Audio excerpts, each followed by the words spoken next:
Pakistan China ने मिलकर Rafale fighter jet को लेकर जो झूठी खबरें फैलाई थीं, अब धीरे धीरे उन खबरों की सच्चाई दुनिया के सामने आ रही है।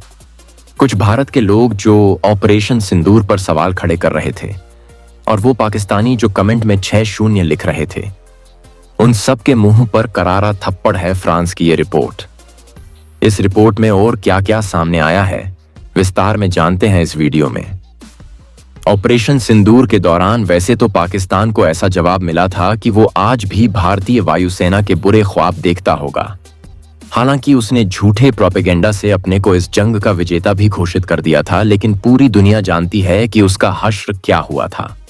अब फ्रांस की खुफिया एजेंसी ने ऑपरेशन सिंदूर से जुड़ा एक और खुलासा किया है, जिसमें पाकिस्तान के साथ साथ चीन की भी भूमिका दिखाई दे रही है। हाल ही में जारी की गई एक रिपोर्ट के मुताबिक चीन ने राफेल लड़ाकू विमानों की प्रतिष्ठा को नुकसान पहुंचाने के उद्देश्य से एक ऑर्गेनाइज्ड डिफेमेशन का प्रोपेगेंडा वॉर चलाया था।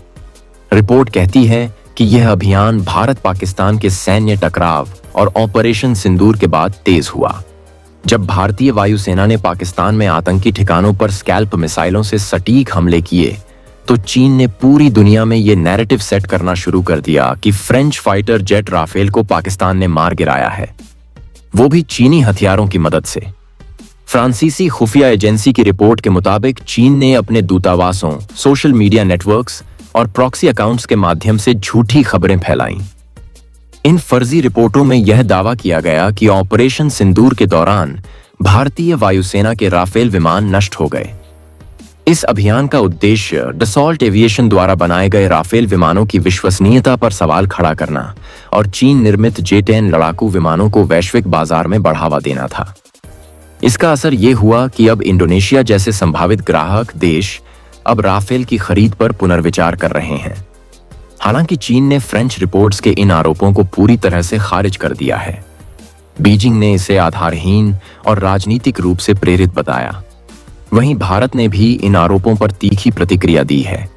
रक्षा मंत्रालय ने बयान में कहा कि राफेल विमानों ने ऑपरेशन सिंदूर में महत्वपूर्ण भूमिका निभाई और स्कैल्प मिसाइलों के साथ किए गए हमले सटीक और प्रभावी थे। डसॉल्ट एविएशन के CEO एरिक ट्रैपियर ने पाकिस्तान और चीन की मीडिया रिपोर्ट्स को झूठा और भ्रामक कहा है। उन्होंने बताया कि ऑपरेशन पूरी तरह से सफल रहा और राफेल की क्षमता पर कोई सवाल नहीं खड़ा किया जा सकता।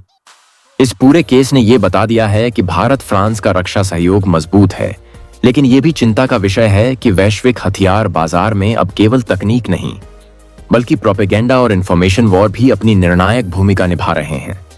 विशेषज्ञों का मानना है कि यह विवाद आगे चलकर इंडोनेशिया, मलेशिया और अरब देशों जैसे संभावित राफेल खरीदारों को प्रभावित कर सकते हैं।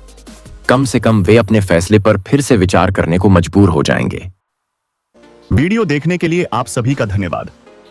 वीडियो में दी गई जानकारी अगर आपको पसंद आई है तो वीडियो को लाइक करें, शेयर करें और चैनल को सब्सक्राइब करें।